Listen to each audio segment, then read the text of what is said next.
Speaking of flopping, the City Girls recently did. Well, looks like it's finally official. City Girls are breaking up. Let's drag JT after she skips out on Carisha's birthday. Ooh. Okay, so whatever beef or feud was simmering between the City Girls, it just blew up to some really epic levels. Young Miami is being her usual messy self again, and this time she's going for the throat of her partner, Jatavia, aka JT, for breaking up their group, City Girls. Just do the same ratchet songs? Yeah. Okay, cool. But there's other women on their own who's doing it 10 times better than them. Hey, you guys, so it sounds like all the rumors about the City Girls separating is 100% true. Rumors have... I mean, I don't know. I think there's a much bigger issue here. Nobody else speak this little light of mine. Glory be to God, yeah. AT and Young Miami are just regular black girls from Florida. They grew up in the ghetto and they've known each other since middle school. Now, in my book, blood couldn't make them no closer. JT is known as an amazing lyricist, and she's the most introverted, I guess you could say, amongst the pair. And as far as childhood goes, it's not much on her besides all the mugshots. Like this one or this one. Hell, look at all of them. JT was clearly into the fast life and fast money, which is why she went to prison in July of 2018 for fraud, or scamming as the kids call it nowadays, okay? So while all this was going on with JT, a pregnant Carisha was pushing the City Girls brand as hard as she could.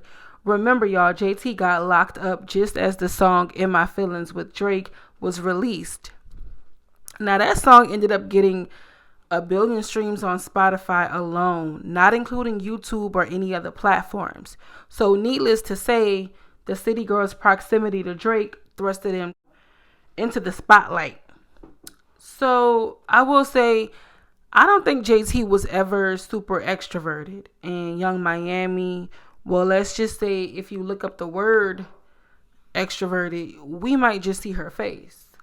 Young Miami is an amazing artist and her star power is undeniable. She brings personality and relatability to the group, and without her being so outgoing on the internet and just genuinely building up the fan base while JT was away, they wouldn't be as big as they are today.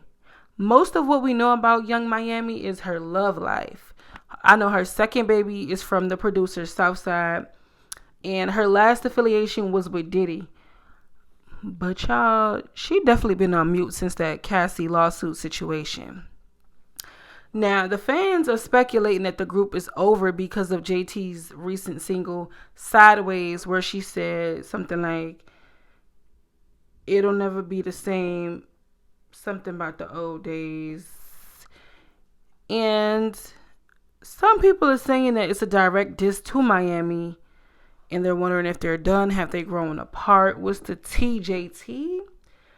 The girls, to me, have just grown apart personally, but they're still tied in terms of business.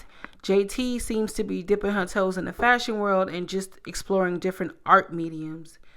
As a girl from the projects, I completely understand the mental changes you go through as you're exposed to more stuff. You go from the slums to having any and everything. You're able to experience different cultures, music, fashion, and it makes you excited and makes you feel whole and like well-rounded.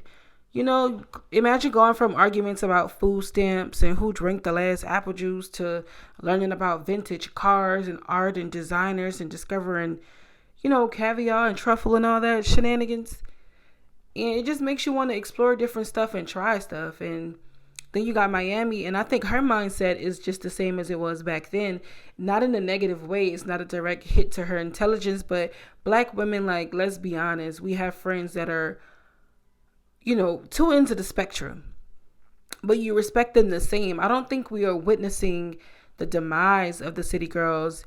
We have to remember they've been friends since middle school. So even if they did fall out, I don't think it would be too long before they got back cool. I think both girls are just doing what makes them happy, and they're just being more like authentic to who they are.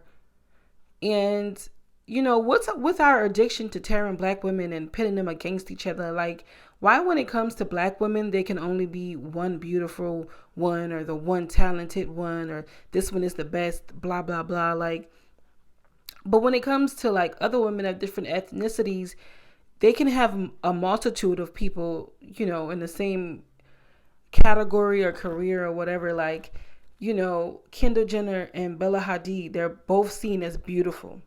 And oh, they walk really well, they're good models. But then, like, we got to choose between Naomi and Tyra. Or like Lotto and Ice Spice, you know, only one can be the new light-skinned foreign-looking girl, you know. And then we pivot over to Olivia Rodrigo and Sabrina Carpenter. It's like they can have multitude of them. They can have as many as they can, want, whatever. They'll support all of them. And then I think we're stuck in this scarcity mindset as a culture. And it's given like they only gonna let one Negro in. It's got to be the best Negro we got. And, you know, who you want to be, bump, be a pimp C.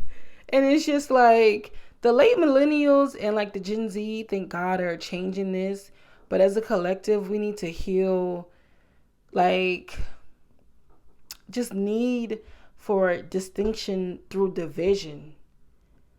And the city girls are literal yin and yang in real life, like in real life form, in my opinion, like yin and yang. Like they may not even see it, but they balance each other out. Like their talent and personalities and who they are as people, if we quantified it and gave it, you know, a number, it would give us the same amount. It's like what they bring to the table. So you can say, oh, this one is a better lyricist, but this one has it all, when we add it up and if we gave it a number, it would equal the same amount.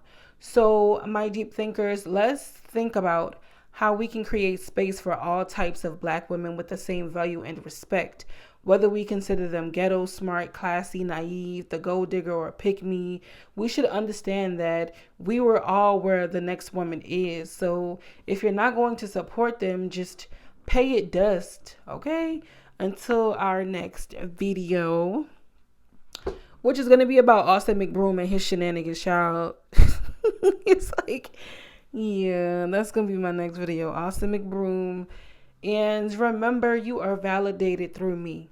And even if you weren't validated through me, you are validated through yourself. And I love you, and I'm sleepy. Goodbye. My mama said you made the Forbes list. My mama said she saw your new bitch and she's gorgeous.